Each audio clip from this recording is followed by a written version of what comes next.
नमस्कार, मैं दिनेश गुप्ता। आपको द रिव्यू में बहुत स्वागत है।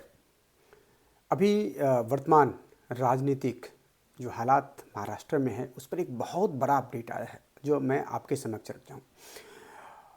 क्या एकनाथ शिंदे को यह बड़ा पद देने पर विचार कर रही है? बीजेपी, एनसीपी, ऐसा क्या हुआ तो खतरे में पड़ जाएगा कांग्रेस? महाराष्ट्र में राजनीति उठापटक लगातार जारी है। बीजेपी ने घोषणा कर दिया है 5 तारीख में शपथ ग्रहण होगा। बीजेपी की तरफ से बिल्कुल क्रिस्टल क्लियर है कि मुख्यमंत्री देवेंद्र फडणवीस बनेंगे। क्या एकनाथ शिंदे को यह बड़ा पद देने पर विचार कर रही है बीजेपी, एनसीपी, अजीत पवार वाले एनसीपी? ऐसा हुआ तो क्या खतरे में पड़ जाएगा कांग्रेस और महाविकास आघाड़ी का वजूद? तो जान लेते हैं पूरी बातें क्या है। महाराष्ट्र के विधानसभा चुनाव में बड़ी जीत हासिल करने के बाद महायुति गठबंधन में शामिल हुए बीजेपी और एनसीपी एक अहम राजनीति पर काम कर रही है। अगर वह अपनी रणनीति को सिरे चढ़ा पाई तो महाराष्ट्र में विपक्षी गठबंधन महाविकास आघाड़ी यानी कि एमवीए को लगभग खत्म कर सकती है। ऐसे रणनीति पर बीजेपी और अजीत पवार गुट की एनसीपी जोर से काम कर रही है। हो सकता है कि ऐसा हो।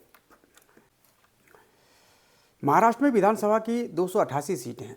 महायुति गठबंधन को 230 सीटों पर जीत मिली है। बीजेपी ने अकेले दम पर ही 132 सीटें जीत ली है, जबकि उसके सहयोगी दलों एकनाथ शिंदे के नेतृत्व वाली शिवसेना ने 57 और अजीत पवार के नेतृत्व वाली एनसीपी ने 41 सीटें जीती हैं, जबकि एमवीए को भारी झटका लगा है। बता दें कि शिवसेना यूवीटी को 20, कांग्रेस को 16 और एनसीपी शरद पवार गुट को केवल 10 सीट मिली। महाराष्ट्र का अगला मुख्यमंत्री कौन होगा, इसे लेकर अभी सस्पेंस खत्म नहीं हुआ है, लेकिन अब एक बड़ी जानकारी महाराष्ट्र की राजनीति से सामने आई है कि बीजेपी और एनसीपी चाहती है कि अगर एकनाथ शिंदे नई सरकार में उप मुख्यमंत्री नहीं बनना चाहते तो उन्हें विपक्ष के नेता का पद दे दिया जाए। याद कीजिए, विपक्ष के नेता का पद दे दिया जाए। यह जानकारी निश्चित रूप से हैरान करने वाली है, क्योंकि अगर एकनाथ शिंदे इसके लिए राजी हो जाते हैं तो एमवीए महाविकास आघाड़ी के पास महाराष्ट्र में कुछ भी नहीं रह जाएगा। विधानसभा में महाविकास आघाड़ी कमजोर तो होगी ही, साथ ही बीजेपी और एनसीपी के लिए ये रणनीति इसलिए भी कारगर साबित हो सकती है क्योंकि अगर शिंदे विपक्ष के नेता बने तो विधानसभा में एमवीए की आवाज़ बहुत कम हो जाएगी और सरकार को हर दिन होने वाली आलोचना का सामना भी नहीं करना पड़ेगा। विधानसभा में विपक्ष के नेता का पद मुख्यमंत्री के बाद दूसरे सबसे बड़ा पद होता है, यानी मुख्यमंत्री के बाद जो सबसे बड़ा अगर पद होता है तो विपक्ष के नेता का होता है। एनसीपी के एक प्रवक्ता ने द इंडियन एक्सप्रेस से बातचीत में कहा कि बीजेपी चाहती है कि एकनाथ शिंदे सरकार का हिस्सा बने, लेकिन वह देवेंद्र फडणवीस के नीचे काम करने के लिए तैयार नहीं है।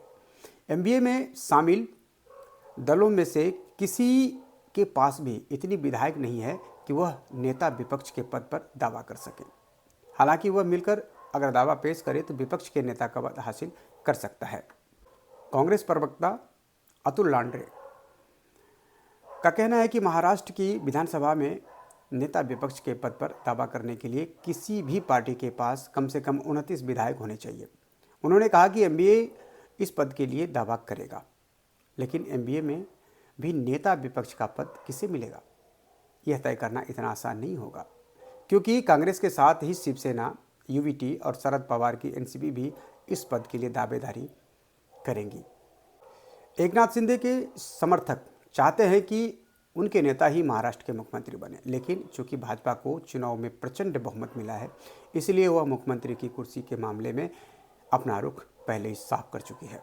इससे पहले एकनाथ शिंदे ने कहा था कि मुख्यमंत्री पद को लेकर प्रधानमंत्री नरेंद्र मोदी और गृह मंत्री अमित शाह को भी जो भी फैसला लेंगे उनका वो समर्थन करेंगे। शिंदे जानते हैं हमारे हाँ या ना से भाजपा को कोई फर्क नहीं पड़ेगा और सरकार तो भाजपा की बनेगी और मुख्यमंत्री देवेंद्र फडणवीस ही बनेंगे, इसलिए इधर उधर झांकने से कोई फायदा है नहीं। मुख्यमंत्री पद को लेकर चल रही खींचातान के बीच एकनाथ शिंदे अपने गांव चले गए थे और वह माना गया था कि वह नाराज है। इस बारे में केंद्रीय मंत्री और एनडीए के सहयोगी रामदास अठावले ने भी कह दिया है कि मुख्यमंत्री तो देवेंद्र फडणवीस ही बनेंगे। देवेंद्र फडणवीस पहले ही बीजेपी का पसंद है और बीजेपी ने स्पष्ट क्लियर कर चुका है और शिंदे के हाथ में कुछ नहीं है। अगर वो जाए तो जाए कहाँ, ऐसी वाली स्थिति है, अगर नहीं जाएंगे तो फेंका जाएंगे। तो इसीलिए सोचा गया है कि कहीं अगर उनके सम्मान बचे तो बीजेपी और एनसीपी अजीत पवार गुट मिलकर के सरकार बना ले और विपक्ष, क्योंकि उनके पास 51 समथिंग सीटें हैं, तो उसको लेकर वो विपक्ष के नेता बन के बैठ सकते हैं। तो पक्ष विपक्ष दोनों एक ही हो जाएंगे।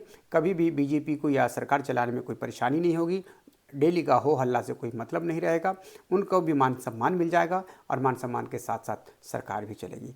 तो शायद ये अच्छा है, ऑफर है शिंदे के लिए। अगर ये ऐसा ऑफर आता है एक्सेप्ट करने में कोई बुरी बात नहीं है, कोई बुराई नहीं है और बीजेपी रणनीति के ऊपर काम कर रही है। तो यह वीडियो आपको कैसा लगा कमेंट्स बॉक्स में हमें कमेंट्स करके बताएं और चैनल को लाइक करें, सब्सक्राइब करें, शेयर करें। धन्यवाद।